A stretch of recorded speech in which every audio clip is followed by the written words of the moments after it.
Good morning and welcome. My name is Valencia Baker, and I am here with Directions Training to provide you training on security awareness and specifically cybersecurity awareness. Before we get started with today's webinar presentation, I just want to let everyone know that this class is being recorded for quality assurance purposes. And by continuing in this training, you are consenting to being recorded. Thank you so much for joining us today at Directions Training. Now, let's kick things off with a little bit of an overview of what we're going to be covering during this webinar. We'll be talking about identifying the need for security, securing devices, and using the internet and social media securely. So most of us, if not all of us, have some type of protection for the normal things that we have in our lives, such as our homes, and our cars and our money. We insure these things. We make sure that we lock our car doors. We keep these items secure. This is personal property that we feel is going to be of some value to us, and therefore we try to protect it. But another very valuable item in our lives right now is technology. And technology security is just as important. So we need to identify different types of security compliance requirements based on the industries that we live in, and then also ways that we can recognize social engineering and avoid phishing and other types of attacks that have become very prominent lately, especially in today's climate. Now, security compliance is essentially just an adherence to rules, regulations, or practices that are established by a specific authority. Now, in technology, compliance requirements could come from your organization. It could come from your state government, local government, or even the federal government, again, depending on the type of industry that you're in. Your organization can impose different types of security policies internally and externally, just to ensure that these items are being enforced and managed. Now, outside of just using our organization security policies, again, there might be some other types of authorities, regulations placed on your industry or your business in the specific realm of whatever type of data that you keep. So whether it's financial data or medical data, any kind of sensitive data, there are normally going to be policies and regulations in place. Now, there might be simple examples. So for example, a password, that's a simple example of a way that you can provide security within your organization. And we'll talk a little bit later about passwords and password compliance and creating strong passwords. You also might have, again, externally imposed items such as regulations, including HIPAA. Anybody who works in the health industry, or pretty much anybody in general, because we all receive some type of medical care at some point, knows that there's certain types of medical data that's not just able to be shared because it's considered to be sensitive and private. So these are just some of the different types of externally imposed regulations that we must follow. Now, PII, or personally identifiable data, is one of the largest and most sensitive types of data. And we all have PII, of course, our names, our social security numbers, driver's license numbers, credit card data. These are just general information that can be linked to one person. And normally, if it's just by itself, so a social security number not associated with anyone, you don't have their name, you don't have their address, you have nothing else, could be considered dangerous, but not as dangerous as if it was combined with other necessary data that would allow someone to be able to use that information in a malicious way. So for example, first name, last name, date of birth. That combination with pretty much almost anything up here could be a serious factor. So we want to make sure that we are protecting PII as much as possible. But remember, the information that will lead you to one person, the information typically could lead you to one person if it's combined. If it's individual, there's typically going to be a little bit more work that you have to do unless you have some type of application that can look that up. And in that sense, we're probably doing something we shouldn't be doing, right? But all organizations have access to some type of personally identifiable information. When you apply for a job, even when you get the job and you're filling out your regular paperwork, some of this information is required: your driver's license number, your social security number. You might have to provide passport or visa numbers, but obviously your first name, last name, and date of birth and address are definitely going to be something that you have to provide, which is why it is important for us, not only as employees, employers, managers, whoever, to ensure that everybody understands the importance of managing and securing this data. And that's where security policies come in place. As a user, the first step in maintaining security is knowing what you need to comply with and being able to recognize that information easily. Now, most of the time, security policies are provided to us, again, by our leadership. But it is important is for us to do our due diligence as users to ensure that we're always staying on top of things as well. Security policies take things in many forms. It can be regular documents, single or multiple documents. It could be audio quality. It really just depends on how your organization wants to share this information. Now, the consequences of non-compliance can be great. Lawsuits, fines, loss of revenue, loss of privileges, demotion, and even termination. That's why it is important as you as the individual to make sure that you are aware of these policies. It does not solely fall on your organization. If they provide you with the information, again, you have to do your due diligence to make sure that you yourself are informed, because not knowing is not a good enough excuse if there is some type of non-compliance with security compliance. But resources for maintaining it could include anything as simple as just your regular employee handbook or an intranet page that has valuable information on how to manage security. Typically, your legal, HR, IT departments are going to have various laws and policies in place that you're going to be able to access. And then regular legislation and government websites, especially if you're in an industry that is managed by certain government policies. So that's going to get us started. The identifying the need and understanding the security compliance will help move you forward and ensuring that you're on the right track in maintaining security awareness. Now, social engineering. We have a pretty simple imagery here, right? There's a person calling, identifying themselves as the help desk, and I need to get your username and password because we're updating our records in our systems.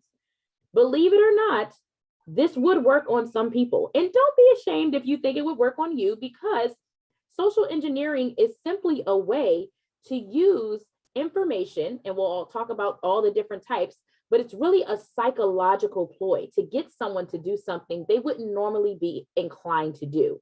They use the right terminology, they use different tactics that they know would probably trick the victim in presenting themselves with the information that they're requesting.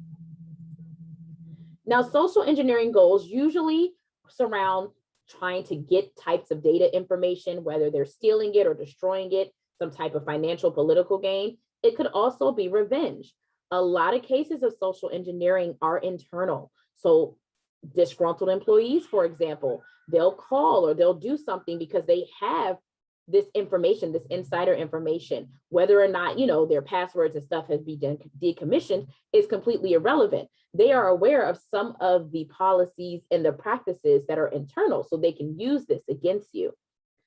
Certain resources to defend, of course, hardware and devices, because they're managing their data and they're valuable. Network access, on-premise access, user credentials. It is essential that when individuals leave companies, that there are protocols in place to ensure that they cannot access anything after they've left the company, whether it was in a positive manner or not. And while there are many types of social engineering out there, there's just a few to be aware of. And I'm pretty sure there might even be a few of you that may have been exposed to or might have fell victim. I don't know about you all, but I am quite tired of the auto warranty phone calls ending up in my voicemail.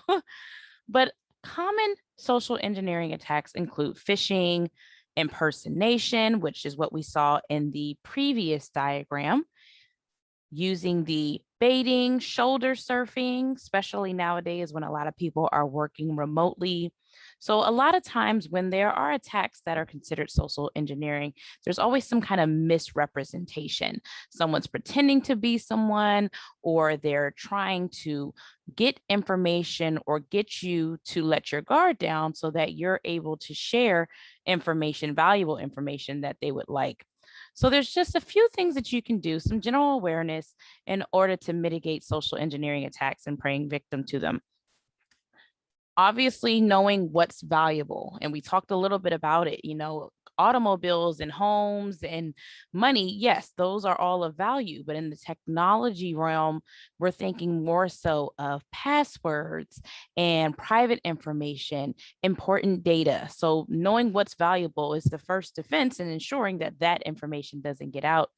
And then, of course, staying up to date on the latest scams and threats. Often you'll see other agencies and organizations and businesses, banking organizations, places that we shop, e-commerce, that will share various types of scams that are out there because they know that there are people trying to get information from them. And so they share it with us as the consumer.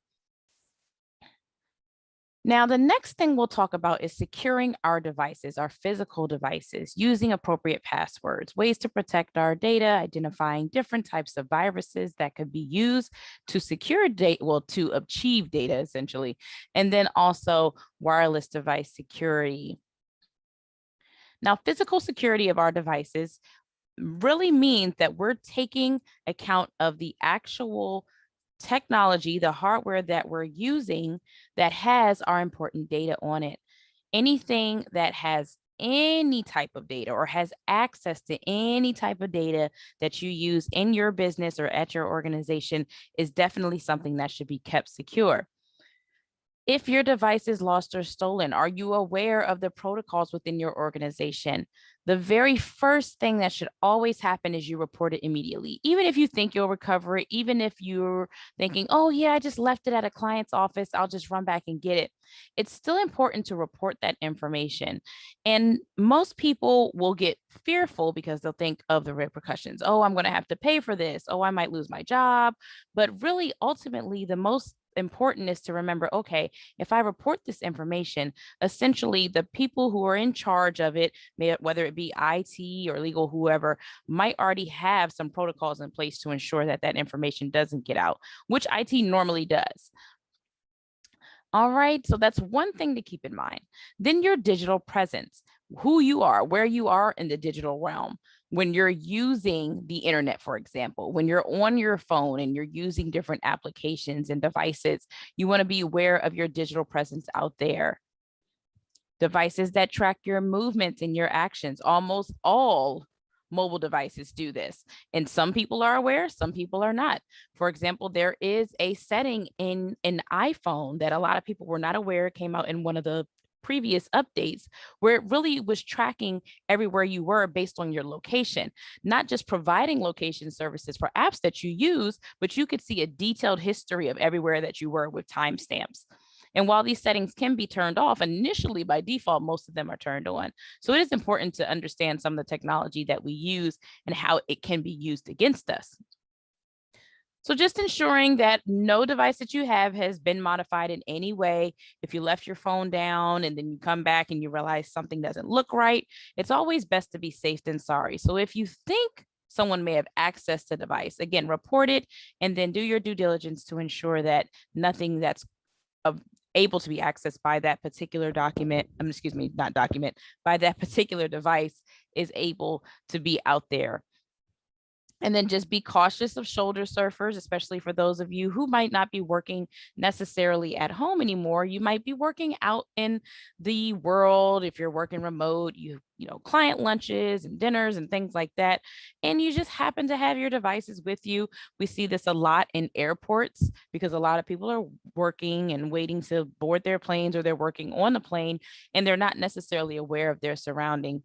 So not only shoulder surfers, but just being cautious of accessing sensitive data in public places, especially if you're connected to public Wi-Fi. And then always setting strong pins, passwords, making sure that you're cautious about saving passwords on devices, whether they're your device or a device that you just happen to be using for that day. And then always regularly backing up your data to a secure location that has been provided to you.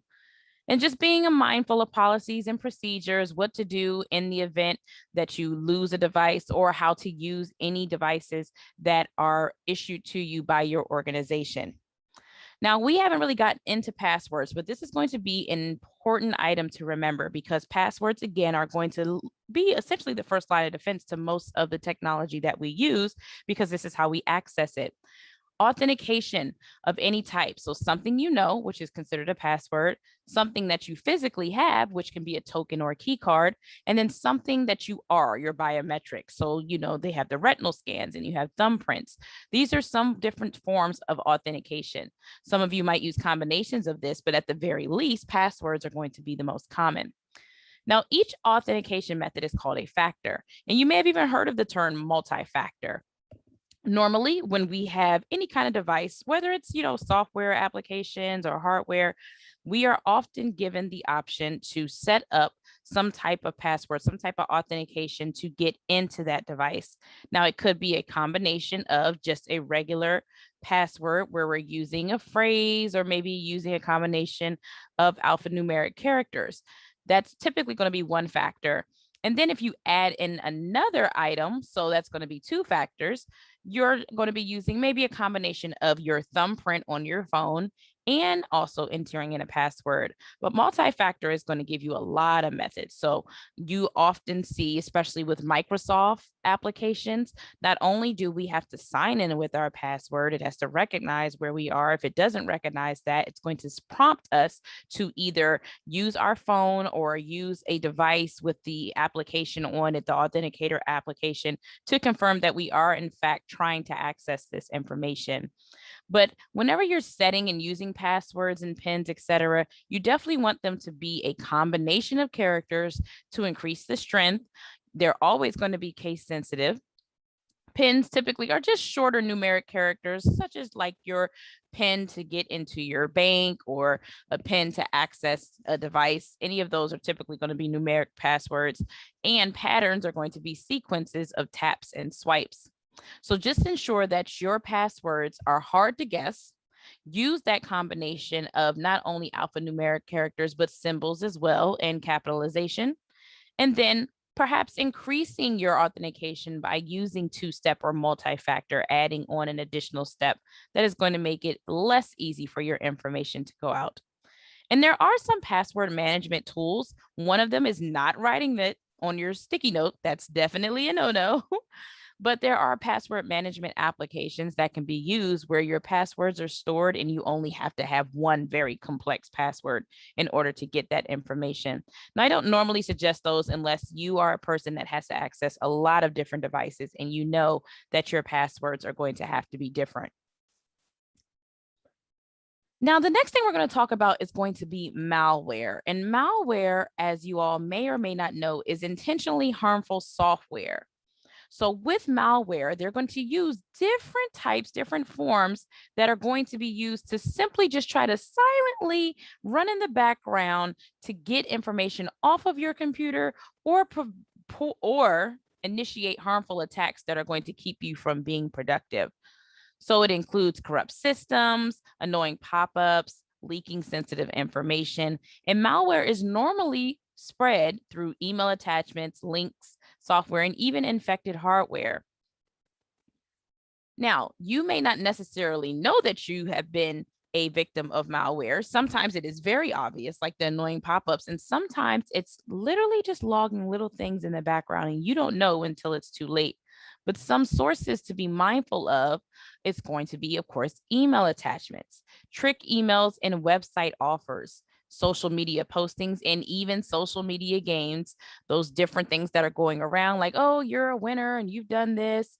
Free software is a huge one. A lot of people go online and they'll play games, or they might even be looking for valid material, valid documentation for a project or something that others might have put out on the internet, but you never really know where these sources are. So you certainly want to be mindful of that. Now, common effects of malware are going to include data corruption or destruction. We talked about pop-up ads, browser hijacking, spying, logging, data theft, and even blackmail and ransoming after that information is given. So a few guidelines for malware mitigation include being able to recognize odd behavior.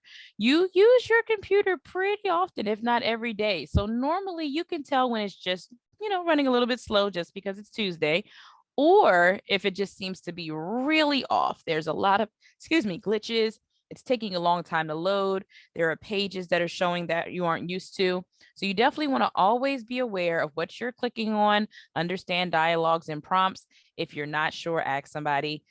Definitely be mindful when you're browsing the internet if you're trying to get free apps, games, services, entertainment of any kind, and consider the source of where that hardware or software came from, especially if you're using organization devices. So if it's been issued by your organization, more than likely they've already put some parameters in place to ensure that people aren't browsing or aren't using them in a malicious way, whether it's intended or not. But definitely be mindful, even on your personal devices. A lot of organizations don't allow you to access information regarding your work related info or documents on your personal device or use unapproved Wi-Fi. So just by following your organization's policies, you can keep from doing that. And if you're using wireless, whether it's at home or whether it is out in the world, always be mindful of encryption. You definitely want to make sure that you're using encrypted Wi-Fi, not open Wi-Fi terms, because then anybody can access it. They can hack the Wi-Fi if it's an open connection. Keep your passwords secure. You don't want to name your Wi-Fi password what the Wi-Fi router name is. Some people do that just to make it simple, but you don't want to do that. So you want to keep it secure. And then if it happens to be an open wireless network, you definitely want to disconnect from it and forget it. So it's not just disconnecting. You want to go in and forget that wireless network in your settings from that device that you were accessing. Now, using the internet securely is going to include browsing the web safely, using email, using cloud services, and social media. Safe web browsing is important. Always be mindful of your URLs and which browser you're using, making sure that you are familiar and comfortable with it so that if there is any discrepancy in what you're seeing, you're aware because you are familiar with that particular platform. Making sure that whenever you happen to be accessing any kind of sensitive data or sharing data, for example, if you're online shopping, you should always see HTTPS because that's going to be the secure encryption. So it'll say secure, you'll see the lock symbol, and it'll say HTTPS. Not all websites have the secure encryption, but again, if there is going to be any kind of information that's shared or accessed, make sure it is secure. And then also be mindful of suspicious URLs. One of the more recent attacks and scams that have been going on is that there have been different URLs or different masks over very popular vendors and very popular applications, Apple, Google, PayPal, where people are masking the URLs and masking the emails where it appears as if it's coming from one of those places, but it is in fact not. So always double check and just make sure if something doesn't look right, you're like, wait a minute, there's an extra L here, or there's no dot in between the www, because upon appearances, sometimes it does look pretty accurate, especially if we might be in a rush or just browsing casually. So just a couple of usage points. Make sure that your browser is always up to date because an up-to-date browser will mean that there are certain parameters that that particular browser has in place to secure itself and help you to make sure that you're keeping items secure. Avoid installing any unnecessary plugins because those plugins might have some type of malware attached to them. Verifying links before clicking it. On mobile devices, most newer mobile devices have the preview feature so you can kind of see what the link is before you actually click on it, see what it's going to show. Bookmark your commonly visited sites so that you don't have to worry about trying to remember what the address is and then possibly mistyping it and ending up sending information accidentally. Email security. Email is going to be one of the most important to keep secure because all of us, we typically are exchanging emails and we're exchanging information across those emails that are definitely probably going to be sensitive, secure, confidential information. And we think we're okay because it's our email and that's what we have to access. But we just want to be mindful to make sure that we're applying the same rules of safety to email as we would to our web browsing, ensuring that our senders are trusted and sharing any sensitive information, making sure it's encrypted or password protected. But some common email risks that are currently out there would be fake security alerts, threats of legal or official action. Remember, they use that psychological ploy to get in your mind and make you think something's wrong, appeals for help, and you're immediately taking your guard down because you want to be helpful or you might be fearful. Malware removal, free offers, and those good old, you've inherited an entire country. Go ahead and send us your information so we can send you the details. I don't think so. Email attachments. We get these often, especially at work if someone's having to send us info. But if you happen to get an email attachment from a source that you're not absolutely sure, could even be a new client or a new customer, you definitely still want to be mindful to check the emails, to check the attachments information, always checking to see if the file looks accurate, knowing who the source is, and even verifying it with the person who sent it. Maybe you can give them a quick call or send them an instant message and say, hey, did you intend to send me this document or send me this file? And they'll be able to respond. And these are just some examples of common phishing techniques. We talked about how the email address is kind of generic. The sender's name doesn't match their email address, or it's a lot of grammatical errors. That is probably one of the biggest key points to see. If there's a lot of grammatical errors, more than likely a bot or somebody's sending this as a scam. Just educate yourself about the scams and verifying the sender. Ensure that you're sending to the correct person because you don't want to accidentally mistype someone's email and send sensitive information.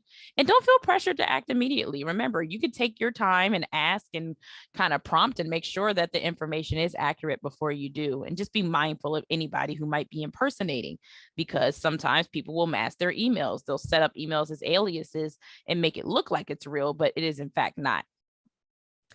And then lastly, we have our social networking security, because that is really highly used right now. There's a lot of items out there that are in our social networking and in our cloud services. All of these information are online.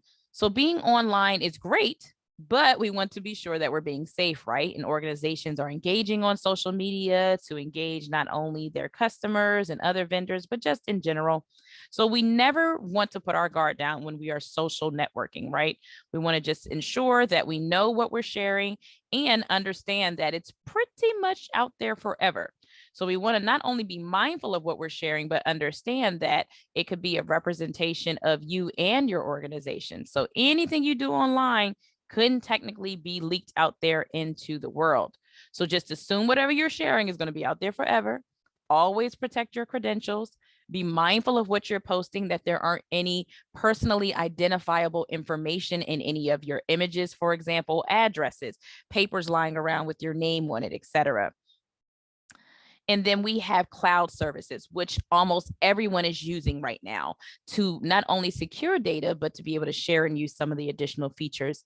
And the most popular ones are going to be G Suite, Google, Dropbox, OneDrive, Amazon Web Services.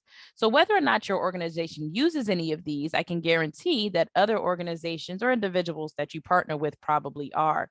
So we want to be mindful in how we're using cloud services, because they are there to protect our data, but we want to be cautious, because the absolute first line of defense against security awareness, technology security awareness, are the users, are the people. So we have to do our due diligence. So just protecting our cloud service credentials, making sure that devices that are connected to cloud services are secure, and typically just making sure that if it is at all possible to destroy any third party